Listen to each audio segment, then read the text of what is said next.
影片开始之前，如果你喜欢这类的内容，请记得按赞、订阅还有分享哦。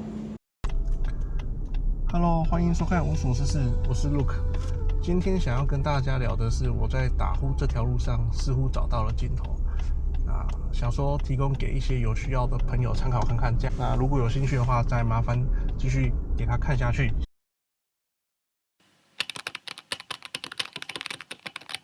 其实从小到大，就是兄弟姐妹在同一个屋檐下，其实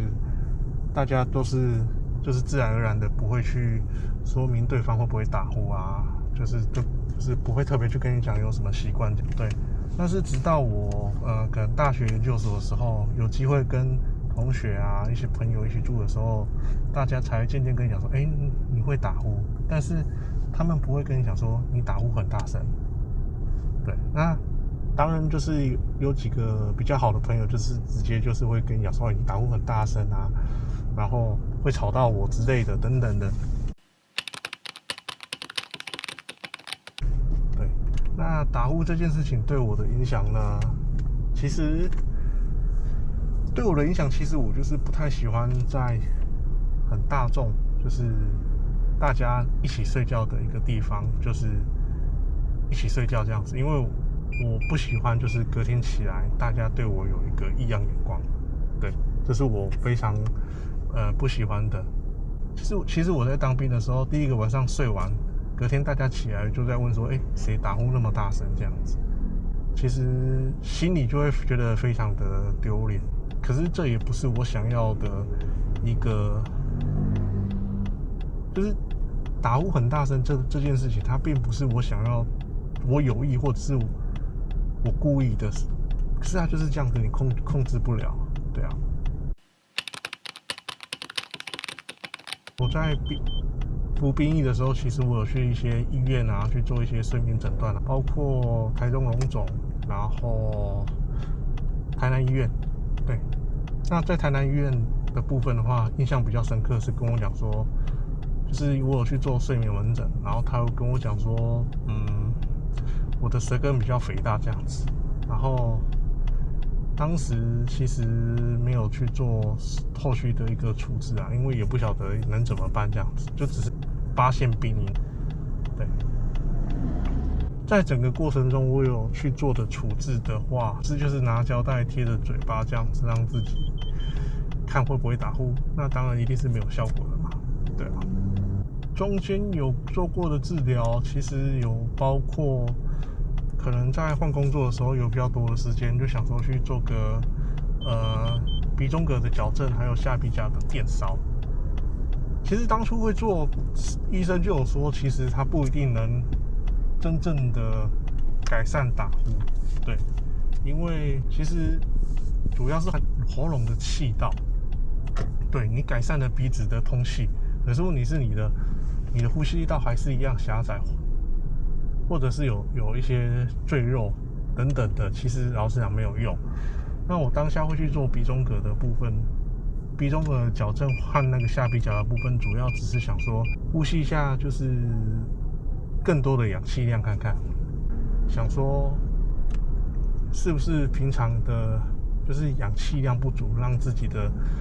就是长期让自己的脑袋是缺氧的状态，然后所以昏昏沉沉的。那其实它对睡眠我没有什么帮助，但是因为我只是想让我的白天的精神更好。做完的时候，我发现就是呼吸量啊，以前可能觉得是100%，但是其实做完了发现，以前的100%只是50%而已，就是你可以获得更多的氧气。对，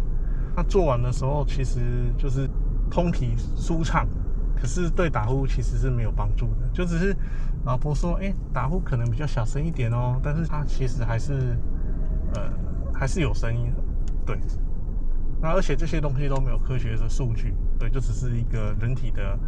同居人的一个感受而已，对。会想要改善的契机是因为，就是跟老婆有一次老婆的生日，我们去宜兰去泡温泉。那温泉旅馆的那种浴室，它都是3件式的，就是有沐浴区和泡汤区，还有马桶，对。这个空间很大，我必须要先讲，因为接下来的体验真的是非常的糟糕。对，就是我们去宜兰去庆祝了一波之后，晚上要睡觉的时候，就是一般我们出去睡觉的时候，都是我让老婆先睡，然后我再睡这样子。对，就是尽量不想要去打扰老婆。是呢，那一次就是半夜被老婆就是摇醒这样子。对，然后我就说，我又打呼了吗？对，然后我当下起来，我就想说没办法，那我就去桌上趴着睡这样子。然后趴着真的是非常之难睡。对，我后来真的受不了了，我就是把棉被和那个床单的部分拿去，就是刚刚提到的，就是3件式的卫浴铺着在那边睡觉。对，至少它是有隔间的。然后早上起来啊，就是老婆就跟我哭诉说，为什么就是明明她是寿星，然后她要忍受就是没办法好好睡觉，明明是在庆祝，然后连好好睡觉都没办法办到。当下其实我有2个想法，第一个想法就是说，这也不是我能选择的啊。那第二个想法就是说，我还能用什么方式去改善它？这样子，就是后来就是花了一些精神在研究一下网络上有提供的方法，然后后来又找到了就是我现在的对策。我觉得很棒的是，它提供了我一些科学化的一些记录，让我好好能追踪自己的打呼的情形。我这边会再提供 App 的影片来去说明一下前后的差异。那首先这个部分呢是 App 记录的，就改善前我的分数大约是89分，对，然后可以听一下这个打呼声。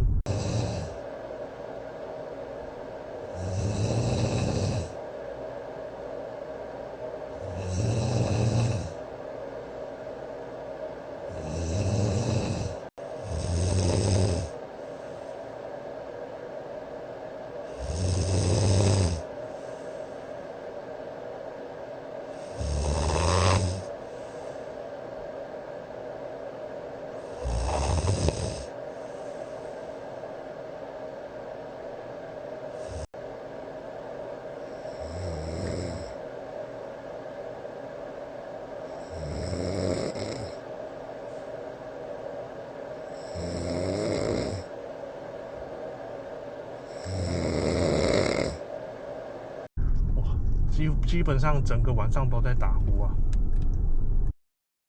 这个 App 上面那个灰的部分啊，它是环境音。那这个主要是因为我集合式的住宅，就是常常楼上可能会有一些东西掉下来，或者是移桌子的声音，所以这个部分主要是触噪助眠机。它的功用就是能把这些突如其来的那些噪音，它可以把它屏蔽掉，所以这部分会有这个白噪音在。然后接下来呢，就是我对策完。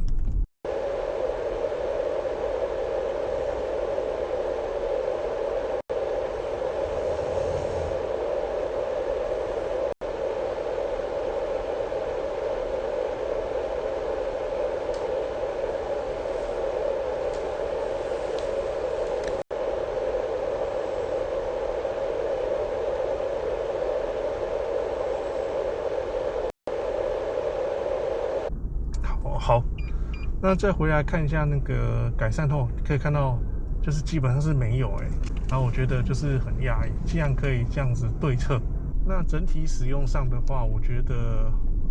还不错，然后老婆的回馈也非常的好，说基本上都没有声音。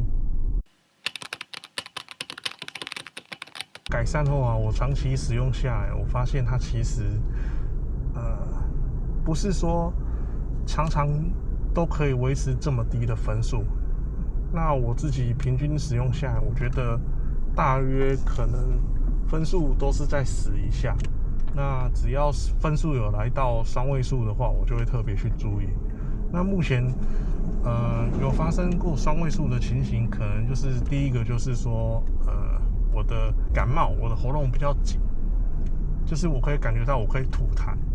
对，然后分数就会异常的高。再来就是我使用的这个方式，因为我使用的是牙套的方式，对，然后我的那个牙套它松脱了，所以我的分数也会升起来这样子，对，然后我就是会陆陆续续的回去牙医那边去做一个调整，对，调整完的话数据都还可以不错啊。那最近因为我长期使用下来，然后我有发现一个第三种情形，对，那第三种情形就是说，这个就是我改善后的情形和目前使用的状况，希望可以给大家做一个参考。那如果想要问我这个牙套的部分的话，也可以在底下留言给我，我也会回复给你。接下来我还会陆续的持续的长期使用，然后再看就是有没有什么特别的心得，我再分享给大家这样子。